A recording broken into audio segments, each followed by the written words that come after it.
అందరికీ జై శ్రీరామ్. నేను Tunuguntla Rajesh, Global Hindu Heritage Foundation. ఎప్పటిలాగానే మళ్ళీ మనం పర్యటనకు బయలుదేరాము. అయితే ఈసారి పర్యటన ఆంధ్రప్రదేశ్ లో కాదు, ఒరిస్సాలో. మీ అందరికీ తెలుసు, ఇప్పటికే దేశవ్యాప్తంగా 8 రాష్ట్రాల్లో గ్లోబల్ హిందూ హెరిటేజ్ ఫౌండేషన్ అనేక కార్యక్రమాలు చేస్తుంది. ఒరిస్సాలో సంస్థ కార్యక్రమాలు విస్తరణలో భాగంగా ఈసారి పర్యటనకు వెళ్తున్నాను. మొత్తం ఇది 7 రోజుల పర్యటన. అయితే ఇది కేవలం ఒరిస్సానే కాకుండా ఆంధ్రప్రదేశ్ లోని మరికొన్ని ప్రాంతాల్లో కూడా కొన్ని సమావేశాలు నిర్వహించడం జరుగుతుంది. ఈ రోజు మొదటి రోజు మనం ఉదయం గుంటూరులో 8 గంటలకు బయలుదేరాము. ఈ రోజు మధ్యాహ్నం మనకు నర్సీపట్నంలో సమావేశం ఉంది. దాని తర్వాత రాత్రికి అరకులో సమావేశం ఉంటుంది. దారిలో రామకృష్ణ గారు ఉన్నారు, వారిని కలుపుకొని ముందుగా మనం నర్సీపట్నం వెళ్దాం.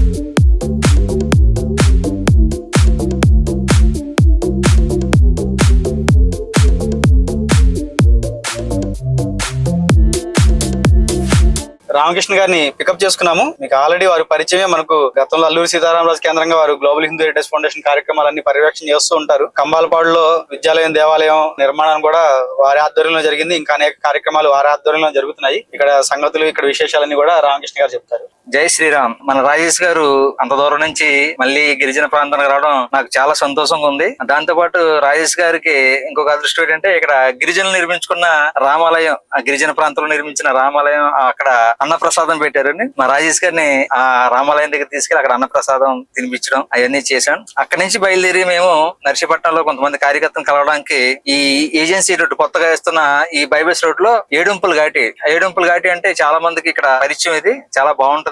ఏడుంపుల ఘాటి మీదుగా మేము ఇప్పుడు నర్సీపట్నం వెళ్తున్నాం.